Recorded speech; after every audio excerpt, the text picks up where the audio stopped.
Bonsoir à toutes et à tous, 100.7 Gabaret avec la voile d'Armagnac, Casaubon et Barbotan les Thermes. Comme je vous l'ai annoncé, je reçois ce soir en direct du studio l'écrivain Al Vasquez. Bonsoir. Bonsoir Nicole. J'avais eu l'honneur déjà de vous recevoir au studio il y a quelques mois, nous allons dire. Oui. Alors nous allons prendre de vos nouvelles. C'est gentil, oui. Que s'est-il passé depuis votre venue au studio? Eh bien, j'ai continué à écrire, puisque là, je viens de terminer mon 4e roman. 4e? Oui. Alors, nous avions parlé du premier. Voilà, nous avions parlé du premier qui a été édité chez Plume Vagabonde et qui s'appelle L'Alliance, ou L'An Zéro, la vérité. Et depuis, j'ai continué dans ma lancée, enfin d'autres romans qui n'ont rien à voir quand même. Alors, on va d'abord partir sur celui-ci, si vous voulez. Bien sûr. Sur l'Alliance, voilà. Alors, quelle année le thème? C'est un roman qui reprend un petit peu l'histoire de l'humanité depuis Jésus. Ça apporte une réécriture de l'histoire du monde moderne, occidental bien sûr, mais pas uniquement, puisque ça part de Jésus, jusqu'à un futur proche, comme un personnage, plusieurs époques. Et on reconnaît certains personnages qui jalonnent notre histoire, comme Léonard de Vinci, Christophe Colomb, Napoléon. Mais comme, en fait, tout débute effectivement sur un monde qui est peuplé d'humanistes, de philanthropes, un monde géré par des sages, qui ont connu la violence et la haine, les grandes guerres, leur monde a failli périr, et ils ont surmonté tout ce problème. Et là, ils vivent dans l'harmonie. À l'époque où commence l'histoire, ils sont sur un monde utopique, on dira. Oui. Ils vivent dans l'harmonie et ils ont une avancée technologique bien supérieure à ce que nous avons. Et un jour, grâce à leur télescope, ils vont faire une étrange découverte. À une 20aine d'années-lumière, une petite planète qui ressemble étrangement à la leur. Et donc un voyage est organisé pour aller étudier cette sœur de l'espace. Donc une équipe va fouler le sol de cette terre à côté d'un tout petit village que les habitants appellent Jérusalem.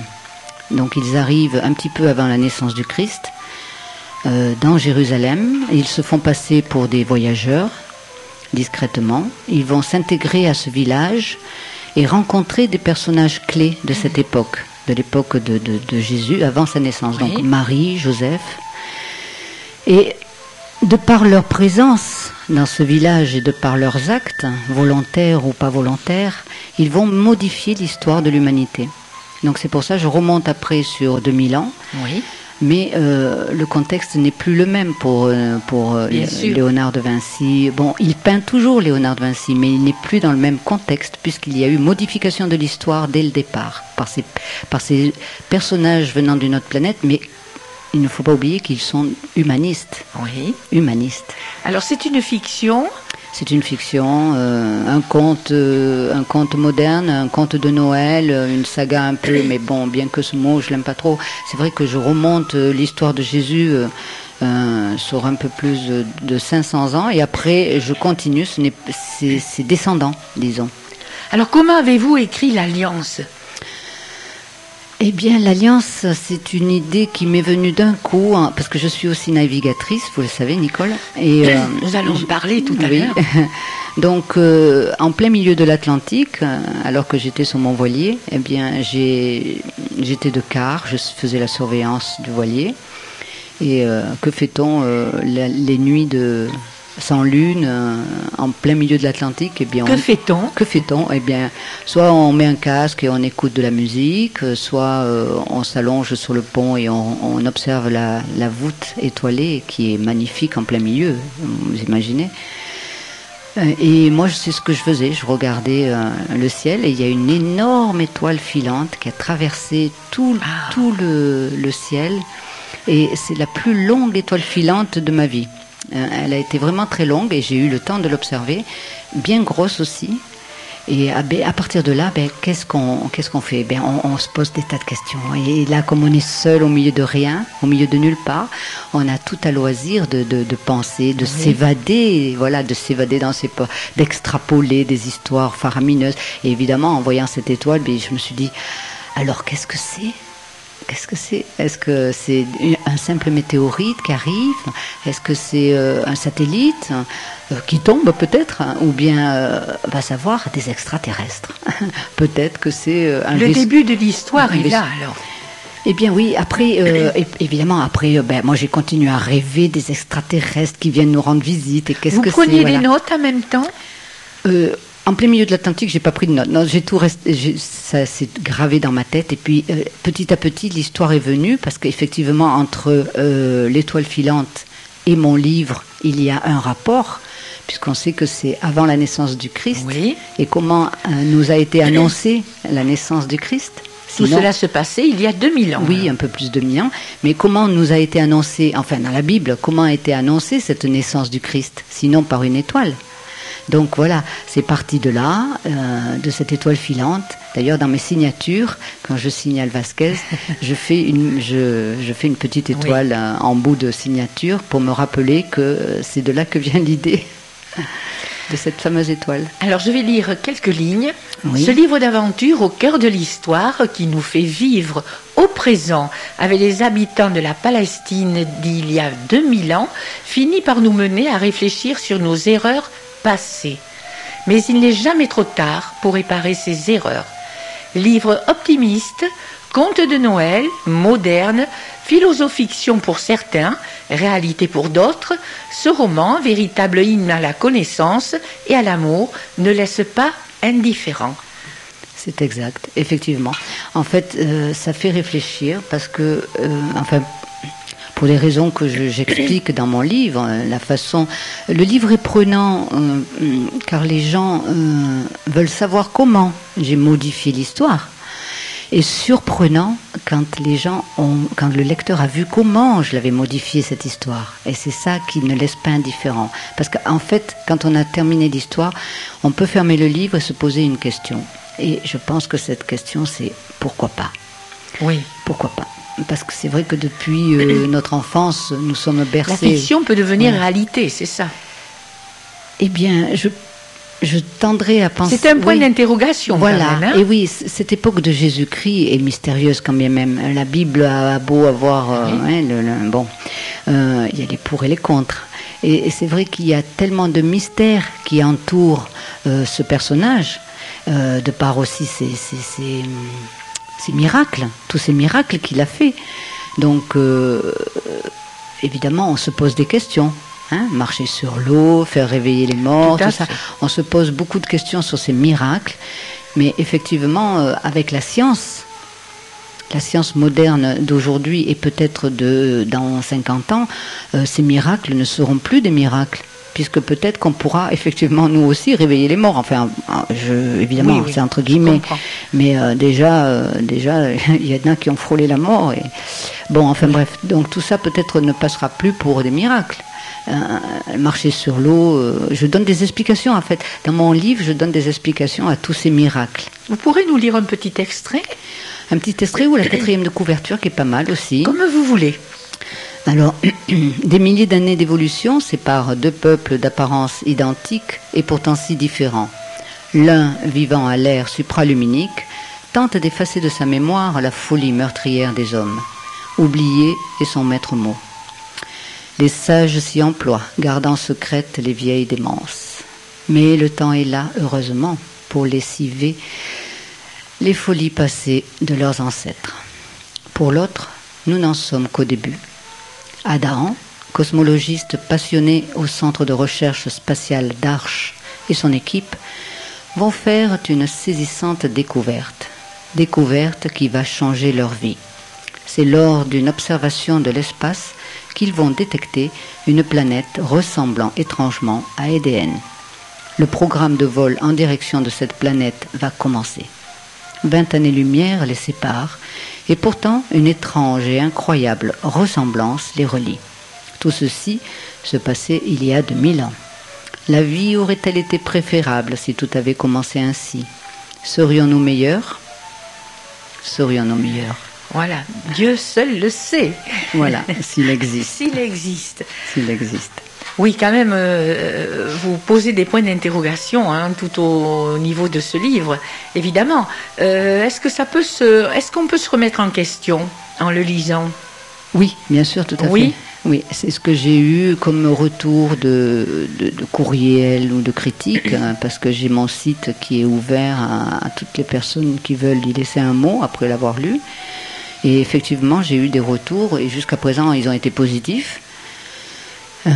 Dommage que je n'ai pas porté, là, j'ai oublié, il y avait une critique qui m'est arrivée dernièrement sur une dame qui était ravie. Elle a même conseillé à son mari, elle a dit c'est formidable, je me suis régalée. Alors est-ce que ce monde est meilleur? Je pense, oui. Je crois. Hein. C'est un livre qui est fait pour rêver. Voilà.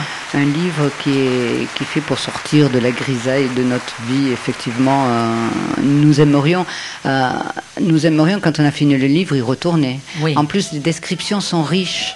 Et c'est vrai qu'il y a une autre critique qui m'est parvenue de Copymédia, d'ailleurs, un journaliste qui a dit... Nous sommes transportés dans ce monde en lisant ce roman qui est fluide, facile à lire, agréable, mais on se retrouve vraiment dans ce monde. Et c'est vrai que le début, ça me revient souvent, c'est la description. Oui. J'aime bien les descriptions, en fait. Ils ressentent comme ça, de toute façon. Et ils sont bien dans le livre, quoi. Oui. D'ailleurs, j'aimerais bien le mettre au cinéma, en film. Voilà, j'allais vous poser la question, ça pourrait être un film aussi bien. Hein? Je rêverais d'en faire un film, et là, c'est vrai que j'ai Colline Serrault qui a le livre entre les mains. Je l'ai envoyé aussi à d'autres... éditeurs. Non, à d'autres metteurs en scène. Metteurs en scène aussi. Connu d'ailleurs, et j'attends une réponse. Bon, effectivement, il y en a un qui est en Chine, là où je sais plus où, ils sont débordés. Je viens à peine de le faire, je viens à peine de les envoyer, donc. Mais bon, pourquoi pas. C'est vrai que je cherche quelqu'un pour le mettre en film, parce que dans ma tête, moi, je vois tout, évidemment. Les images sont là, et je me dis que ça serait un film vraiment d'actualité, et en plus, qui fait rêver. Et on a bien besoin en ce moment. Alors peut-être que ça arrivera. Je le souhaite de tout cœur. Alors comment l'avez-vous fait connaître? L'Alliance ou l'an zéro, la vérité? Eh bien, Internet, et puis des salons, des séances de dédicaces entre Pau et ici, de Marsan. Mais ça reste assez régional pour l'instant. Ça reste assez régional. Oui. Et les personnes que vous recevez, est-ce qu'elles vous posent des questions au niveau de ce livre? Oui, parfois j'ai des longues questions aussi, un peu métaphysiques, on dirait. Oui, sûrement. Puisque ça parle de Dieu, de Jésus, à ma façon, à ma manière, quoi. Donc c'est vrai qu'il y a toute une remise en question. C'est un sujet parfois tabou pour certains. Non, mais en général, ça se passe bien, puisque j'ai même été invitée dans une école à Pau. Pour le présenter? Oui, pour le présenter auprès des élèves. Et répondre à leurs questions. Voilà, c'était une professeure qui l'avait acheté lors d'un salon ou une dédicace. Et elle l'avait apprécié, si bien apprécié qu'elle m'a invitée justement auprès de son école, qui est une école catholique. Oui. Quand même, oui. je le signale. Oui. Et donc les élèves, d'ailleurs il y a eu un petit papier sur un journal de Pau, et les élèves ont apprécié parce qu'ils ont joué un petit peu les journalistes aussi. Ils m'ont posé des questions, ils ont fait un peu comme vous, ils m'ont posé des questions sur ma vie, sur le fait que je sois aussi navigatrice et tout, parce que je leur ai passé aussi un diaporama. Aussi, sur les différents. Vous l'avez fait à Barbotan récemment? Je l'ai fait à Barbotan. Je le fais aussi dans les maisons de retraite. Oui. En bénévole évidemment, et donc je l'ai fait à la Bastille d'Armagnac. Je l'ai fait ici, je crois. Et oui, ici aussi à la maison de retraite d'ici, de Casaubon, de Gabaret, pardon. De Gabaret. De Gabaret. Celle de Casaubon, je crois qu'elle n'est pas encore construite. Non. Je crois qu'elle débute. Elle débute la construction, d'accord. Donc voilà, j'ai fait ça à quelques maisons de retraite et ça se passe bien en général. J'aime bien faire rêver aussi avec le diaporama. J'ai mis mes plus belles photos parce que je suis aussi, j'étais, photographe. Quand j'étais plus jeune, j'étais photographe de mannequins à Cannes. Alors on va partir justement à votre connaissance. Donc, navigatrice, votre premier métier? secrétaire, mais bon, Oui. c'était familial. Donc, C'était familial. Voilà, pendant 7 ans, j'ai été la secrétaire de ma sœur pour une entreprise. Mais disons que mon vrai métier, c'est photographe, dessinatrice, Voilà. marketing. J'ai été aussi dessinatrice publicitaire. Mais peu de temps, en fait, j'ai lâché prise pour faire un premier tour du monde. Voilà, alors comment devient-on navigatrice comme ça? Un tour du monde, c'est pas rien quand même, hein? J'ai pas fait le tour, j'ai fait que le demi, mais en fait c'est parce pas que mal. je prends mon temps. Voilà, mon mari et moi nous aimons prendre notre temps. Mais j'ai ça dans le sang, étant donné que mon père était navigateur, architecte mais navigateur dans l'âme. Donc dans votre enfance, Voilà, déjà, son père était capitaine au long cours. Et son effet. grand-père faisait la route des Indes à l'époque, oui, en alors 1900. ça m'étonne pas que vous soyez attiré. Donc, j'ai ça dans la peau, le bateau. Et quand j'ai rencontré mon mari, on a voulu nous aussi se lancer dans l'aventure du voyage et on a trouvé que le bateau c'était le moyen, bon, sauf l'achat évidemment du bateau, mais c'était un moyen assez en accord avec nous-mêmes, on est plutôt bio, pas pollueur. Donc effectivement, le voilier, une fois, correspondait. voilà, c'est gratuit. Enfin, c'est le vent qui nous pousse. On utilisait vraiment le minimum de moteur juste pour rentrer dans les ports.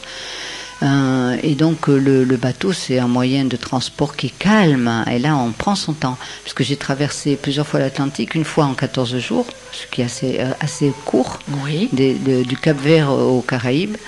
Mais la deuxième fois, en famille, j'ai mis 25 jours. Donc En là, effet. on a le temps, et c'est là que c'est cette traversée-là que j'ai vu l'étoile filante Oui. d'ailleurs. Et on a le temps de penser, on a le temps de se revoir, De se retrouver. de se retrouver, voilà, en soi-même, De se retrouver. de se retrouver. Et, c'est extraordinaire, quoi. Il faut le vivre, quoi, une fois. Enfin, il faut le vivre. Évidemment, pas tout le monde ne peut le faire, mais c'est vrai que quand on a cette chance. On n'a pas l'impression d'être isolé quand même? Non, pas du tout. Non, je n'ai jamais eu cette impression. Jamais. Bien que mon mari, que j'ai, disons, tiré un peu sur le voilier, s'est retrouvé à un moment donné à dire, bon sang, je suis au milieu de l'Atlantique et c'est moi qui dirige le bateau. Et moi j'ai toujours eu confiance en lui et je me suis jamais fait de soucis. Mais bon, je suis peut-être un peu inconsciente, mais c'est vrai que j'ai toujours eu confiance et je me suis jamais fait de soucis quand on est parti, de savoir qu'on était au milieu de l'Atlantique.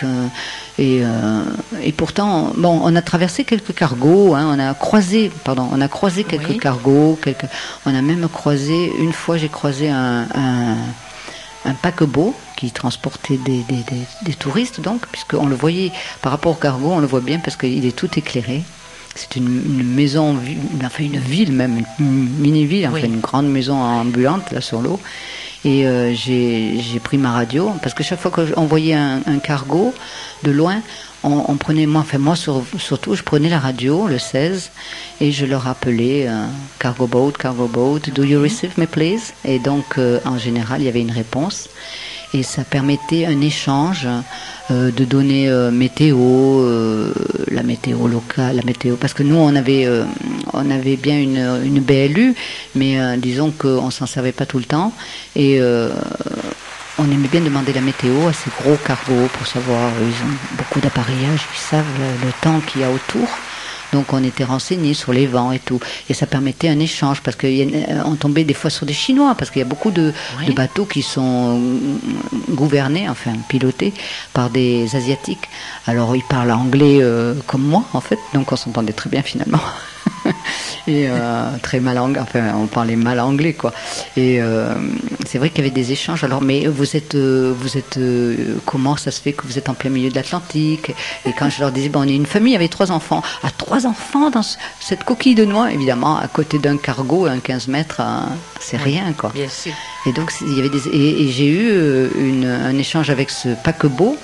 Et il me dit, What are you doing in the middle of nowhere? Que faites-vous au milieu de nulle part?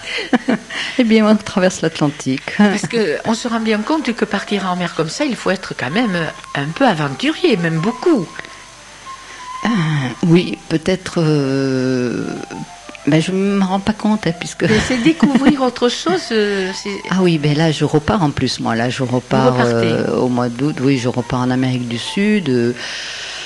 parce que je peux pas rester, longtemps. Bon, on va, on vient, quoi. Voilà, on va, on vient. Mais est-ce que ce sont des aventures calculées? Parce qu'on ne part pas quand même comme ça. Là, en Amérique du Sud, on sera reçu, oui. On sera reçu par des Français, mais après, une fois sur place, moi j'ai envie d'aller, de prendre la voiture et de partir. Voilà, quel effet ça fait justement quand on revient sur Terre? Est-ce qu'il y a un décalage, non? Eh bien, quand on est sur le bateau et qu'on revient sur Terre. Ouais, oui. Bon. Non, je vois pas ça comme... Je sais pas, c'est peut-être parce que j'ai ça dans le sang, je sais pas, depuis 3 générations, j'en sais rien, je m'en rends pas compte. Pour moi, non. Et encore, pour vous, c'est du normal, oui, on va dire. Et encore, il y a des gens qui sont... C'est encore plus normal. Nous avons rencontré une famille d'Anglais et ils voyageaient depuis leur naissance. Et avec 3 enfants aussi, comme nous, le même âge que les miens. Et l'aîné avait 18 ans quand on les a rencontrés. Et ils sont nés à bord. Donc celle de 18 ans est née à bord. Ils sont nés dans des petits ports, quoi. Je veux dire, les parents étaient déjà en navigation quand les enfants sont nés. Et ils ont fait, eux, plusieurs fois le tour du monde. Et quand on les a connus, il y a 1 an, donc, puisqu'il y a un peu plus d'1 an et demi qu'on est rentré, eh bien, pour eux, c'était normal, quoi, voilà. Et pourtant, la fille, ça l'a pas empêché de passer son bac en Angleterre avec mention et... Bon, les miens aussi, hein, puisque j'ai une grande à la fac, alors qu'elle n'a jamais fréquenté l'école. Elle a toujours été au CNED, au centre d'enseignement à distance. Mais ce sont des expériences extraordinaires pour les quand ils sont enfants, quand même. Mais oui, justement. Et ils en sont bien conscients. Ils en sont bien conscients. Et ils sont bien contents de l'avoir vécu. Et là, ils n'ont qu'une hâte, d'ailleurs, depuis 1 an et demi qu'on est là, c'est de repartir, oui. Et de repartir, non pas en bateau, hein, attention, on repart en avion là ce coup-ci. Et on va dans le centre de l'Amérique centrale.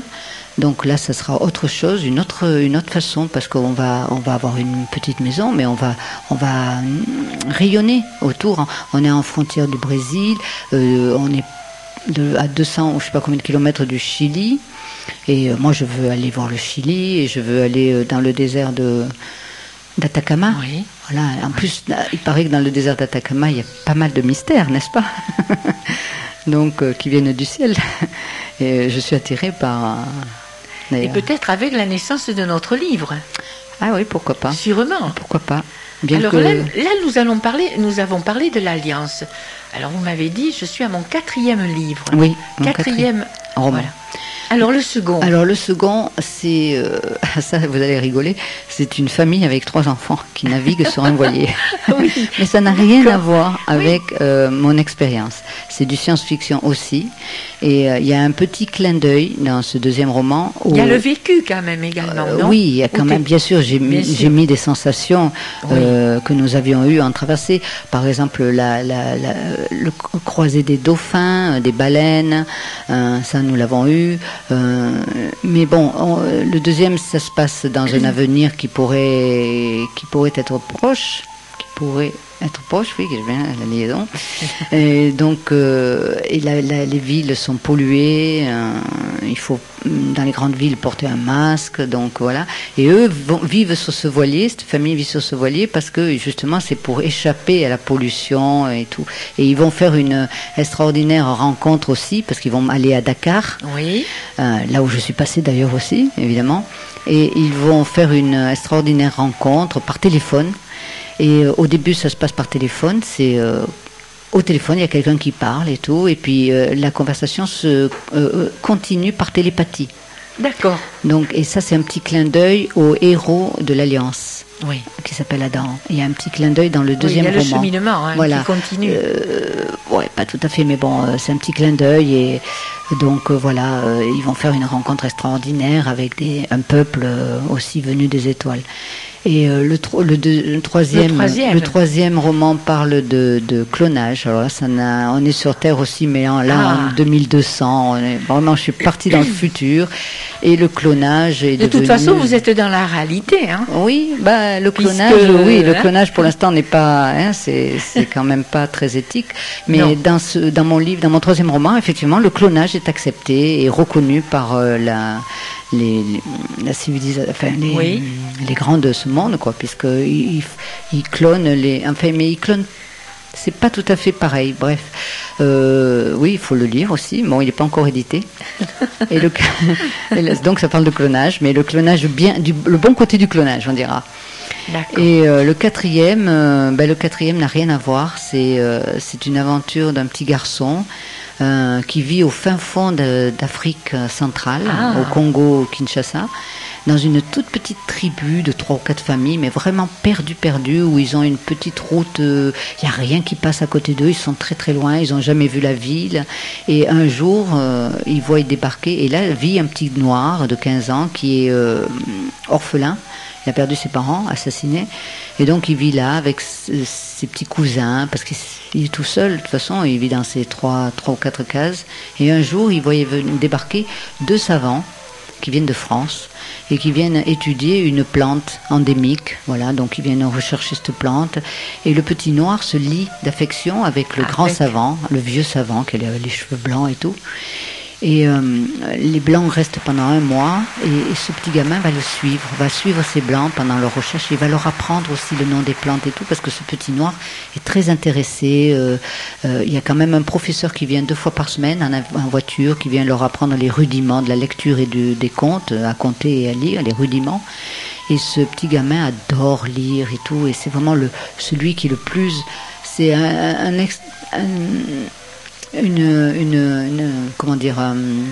cas exceptionnel dans cette tribu. C'est que c'est le seul qui a réussi à parler bien français grâce à ce professeur, parce qu'il lui donne des prospectus à lire à force, parce qu'il a tout lu, les livres, et il a envie de lire, il a envie d'apprendre. Et donc il se prend d'affection avec ce vieux, et quand le vieux part, il oublie sa tablette numérique exprès pour lui laisser en cadeau. Et donc le gamin va s'en rendre compte. Et c'est son héritage. Voilà, et il n'a plus qu'une idée en tête quand même, c'est de lui ramener à Paris. Et donc il va traverser l'Afrique à pied pour ramener la tablette électronique au savant. Mais ce qu'il apprend au fur et à mesure, c'est que le savant le suit par géolocalisation, GPS. Et donc il communique avec lui, il apprend à se servir de cette tablette, et il communique avec le savant, et il lui envoie les photos, il lui envoie plein de choses. Ça peut faire l'objet d'un film également. Oui. Et tout le long du voyage. Il y a des dessins animés aussi pour les enfants. C'est instructif, c'est moralisateur aussi. Mais alors comment choisissez-vous les titres? En général, écrire, c'est bien, mais il faut aussi le titre. Oui, parfois jusqu'à présent, moi j'ai toujours eu le titre avant le livre, c'est bizarre. D'accord. Alors que peut-être certains trouvent le titre après, une fois le livre fini. Oui. Bon, l'Alliance, ça m'est venu d'un coup aussi, parce qu'il y a un lien avec l'Alliance de Jésus, l'Alliance. Et le deuxième... rencontre, je l'ai appelé rencontre très importante, mais par contre tout ça je ne sais pas si je vais garder ce titre, parce qu'en fait c'est vrai qu'ils font une rencontre extraordinaire. Le troisième c'est comment on dit, il y a un synonyme de clonage, mais c'est facsimilé. Voilà, je l'ai appelé facsimilé parce que en fait les corps humains sont des facsimilés. Et le quatrième, c'est le nom du petit garçon, Wamba. Wamba, qui est un prénom typique d'Afrique centrale. D'Afrique. Oui, du Congo. Wamba.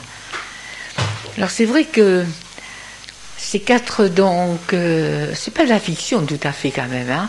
À certains, je dirais. Certains. Le premier, l'Alliance, ça pourrait ne pas... si, là, évidemment, je dérive en fiction, puisque ça ne s'est pas passé comme ça. Voilà. Mais c'est vrai que ça pourrait... ce que je décris là aurait pu. Nous n'y étions pas, nous, à cette époque-là, pour voir comment il faisait ces miracles. Peut-être aurions-nous trouvé une réponse, nous, en tant que modernes, de citoyens modernes, avec notre technologie, nos avancées, tout ça. Peut-être que si nous retournions à l'époque de Jésus, ces miracles nous sembleraient plus miraculeux. Voilà. Et donc, moi, je me suis servi de ça pour faire des explications à tous ces miracles. Maintenant, bon, évidemment, je me trompe, je ne le saurai jamais. De toute façon, il faudrait avoir une machine à remonter dans le temps. Alors, où peut-on trouver? Alors, toujours à l'espace culturel Leclerc. À Mont-de-Marsan. Mont-de-Marsan. Évidemment, à Leclerc de Pau, mais c'est un peu loin. Sinon, par Internet, Il peut se commander. En général, quand on tape mon nom, Al Vasquez, voilà, oui, je vais donner mon site. Mais si on va sur Google et qu'on tape l'Alliance ou l'an 0 la vérité, eh ben non, évidemment, ça rajoute Al Vasquez. On tombe sur une page complète me concernant, avec mon blog, des sites, des coupures de journaux, des trucs. Sinon, on peut le commander effectivement sur plumevagabonde.fr, qui est le site de l'édition. Plume vagabonde, comme une plume vagabonde. Voilà, j'aime bien ce nom, au singulier, plumevagabonde.fr. Alors, je sais quitter quelques mots quand même. Vous êtes auteur de livres pour enfants également. Oui, j'écris des histoires aussi pour enfants. Vous illustrez également? J'illustre aussi. Vous faites les deux. Oui, je peigne. Écriture et illustration. Voilà, je dessine, je peins. En plus de la photo, c'est vrai que je peins. Donc, les illustrations, certaines illustrations sont un mélange aussi de photos, de peintures, de retouches, quoi. Donc, je me libère. En faisant ces dessins, ça, j'aime bien. Et donc voilà, mais les histoires pour enfants ne sont pas éditées encore. Je cherche un éditeur pour mes histoires, mais je dois bien en avoir une quinzaine, oui. Quand même. Oui, ben quand mes enfants étaient petits, je leur racontais des histoires que je prenais dans les livres. Et puis parfois, j'avais pas les livres sous la main, n'est-ce pas, comme toutes les mamans le soir. Ah bon, ben je vais inventer une histoire. Et après, de fil en aiguille, j'ai inventé. Et puis ils m'ont dit, oh mais c'est génial ça et tout. Mais j'ai commencé à les écrire, ces histoires que j'inventais. Et voilà, ça s'est étoffé au fil du temps, quoi. Alors j'espère que vous reviendrez de temps en temps. Oui, avec plaisir. De nous donner de vos nouvelles. Avec plaisir. Voilà. Et si vous dédicacez vos livres, voilà, vous nous le ferez savoir. Ben là, oui, je suis vendredi à 16h. À 16h à Barbotan, au premier étage de Barbotan. Oui. À la salle Maison du tourisme. Oui, la maison du tourisme de Barbotan. Je fais une séance dédicace, mais je fais surtout des diapos. Voilà, un diaporama avec les plus belles photos, les plus beaux endroits où je suis passée. Et il y a 80-90 photos à passer. Et ça, c'est au premier étage, oui. Vendredi à 4h de l'après-midi. Merci beaucoup, Al Vasquez. Merci à vous, Nicole. Merci à la Voix de l'Armagnac aussi. Bonne soirée. Au revoir. Au revoir.